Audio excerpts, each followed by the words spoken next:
Here's Ouellet doing some work here, using the jab, keep Hilton at the end of that jab where he can be dangerous to him. And then working off that jab, just the way they draw it up. Round number 5 underway, and again, Stephane Ouellet out-jabbing Davey Hilton. You can see it right there, the longer reach and jab of Ouellet giving Hilton some problems. I think there's two things giving Hilton a problem right now, at least in my mind. One is he thinks he's going to knock this guy out, and he's allowing the guy to get ahead. He's falling into that syndrome where you think you're going to catch the guy. It's dangerous. All right, punch numbers in round 4, as Hilton lands a pretty good shot there. Now, here's some more numbers. Of the 64 thrown by Ouellet, 50 were jabs. Of the 29 landed, 21 were jabs. Hilton only landed 6 of 16 jabs in the round. So Ouellet is winning the battle of the jab, Teddy, and that is always a very important stat. Yeah, it's very important. You know, sometimes your trainer will tell you, hey, buddy, tonight you can win this fight with just your jab. So far, that's the kind of night it is for Ouellet. One other problem for Hilton, I believe, at middleweight, being at 35 years of age, being that he's had his best work in the late 80s as a welterweight, he might be a little bit worried about putting that all-on pressure in a 12-round fight. After 4 rounds, Teddy has it in favor of Stephane Ouellet, a shutout. This round is really going Ouellet's way. Hilton is just not doing enough. Again, if he thinks he's going to score a knockout, he might catch himself in a position where he's waiting too long. Well, Hilton gets the crowd into it. You got to give Ouellet a little credit there. Showed me real professionalism. He didn't get tricked into coming forward. Hilton was doing that macho stuff. Ouellet stayed disciplined and stayed on the outside. Didn't walk into a trap. Well, I mentioned Ouellet will lose his concentration from time to time, says his trainer, and also when he gets hit, he'll get a little bit emotionally bent and then try to make the other guy pay immediately rather than take his time. But so far, Stephane Ouellet is showing extreme patience. You know what the biggest advantage I see so far in the minds of these guys? Nice combination again at the right distance. Hilton's not moving his head. He's staying stationary too much, so he's an easy target. But what a big advantage is, sometimes it's good to be worried in a boxing match, believe it or not, Bob. Ouellet's a little worried about getting caught, so he's fighting a real good, sharp fight. Hilton thinks he's going to catch the guy, so he's fighting a little bit of a fight where he's taking things for granted. A lot of top athletes will tell you just a little bit of fear is never a bad thing to have. No, it makes you sharp, it makes you aware, and it doesn't let you take things for granted. Well, Stephane Ouellet controlling Dave Hilton through the first 5 rounds. A lot of enthusiasm in the Molson Center in Montreal, not because the Canadians lost in Boston today, because Stephane Ouellet and Dave Hilton squaring off for the Canadian Middleweight Championship. Ouellet ranked #1 by the WBC in the middleweight division, and so far through the first 5 rounds, he's controlled Davey Hilton.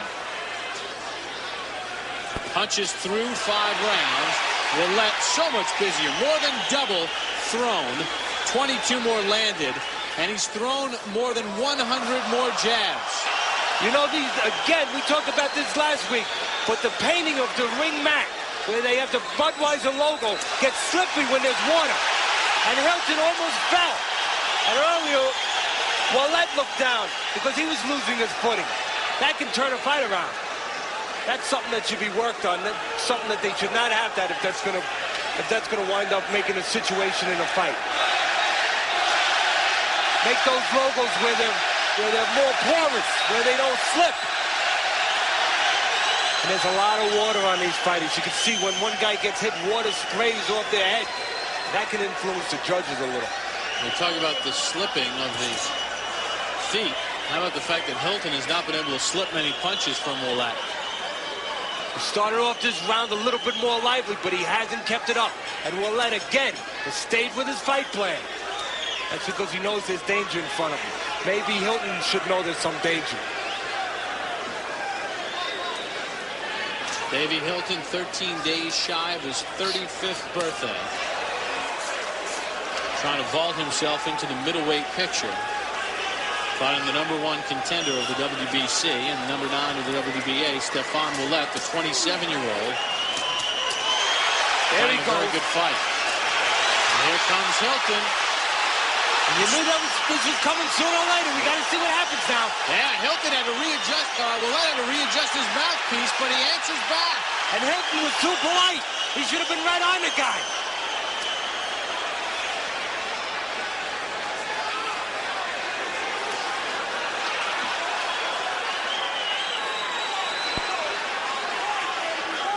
It's gonna be bad news for Hilton when he opens up in spots. Ouellet is able to survive him.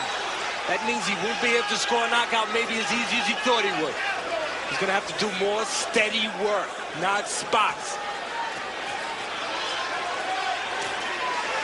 Better round for Hilton, no doubt about it. Close round here.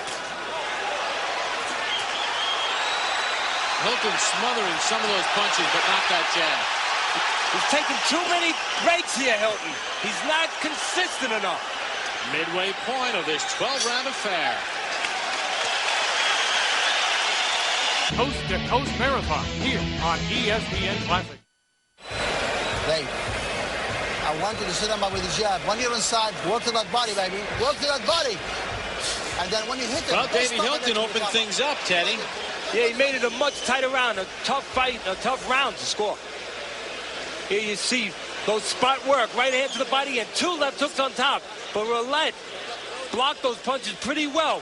But Hilton followed when Ouellet stepped out. That's what he's got to do. He's got to follow the guy. He's got to put punches together. There is Otis Grant, recently fought against Roy Jones Jr. Gave him a effort, but just didn't have enough guns. No, he was definitely outgunned, no doubt about it. He was a .38 caliber with an M16. Plenty of heart, though. Who can fire the biggest shot here tonight, Stephane Ouellet or Davey Hilton? Ouellet has controlled most of this bout. Can make an argument for Hilton in round one and maybe even in that last round. But Ouellet has simply out-jabbed Hilton. It's been quicker and more accurate. Let's take a look at some punch numbers in round number 6 and how they shake out.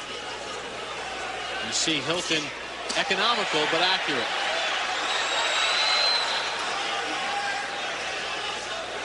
Maybe you really can't make a case for Hilton in that round based on those numbers.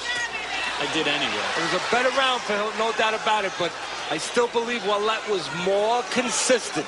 That's what you always hear the coaches talk about. Who's consistent?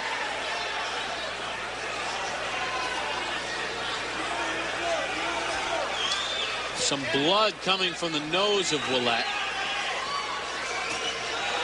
Davey thought that when he caught Ouellet, he would be able to knock him out. Well, you know what? I don't think he wanted to be in a position, though, where he would have to. He's getting close to being in that position. Ouellet cautioned again for a low blow to the right hip of Hilton.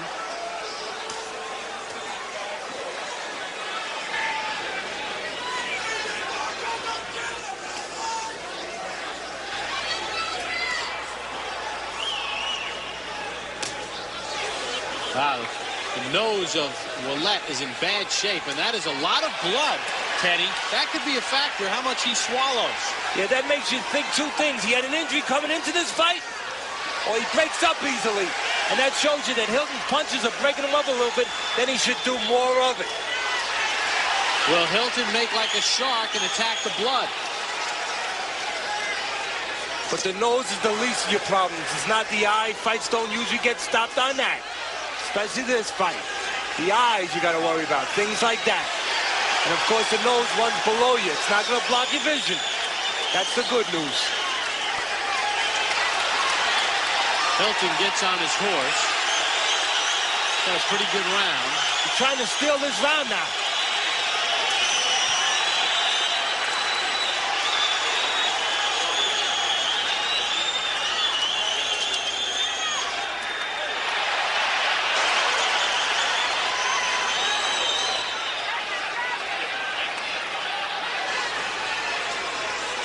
Well, as we come to the end of round 7, pretty good round for Davey Hilton. And although Stephane Ouellet may be in front, he's busted up. Coast to coast.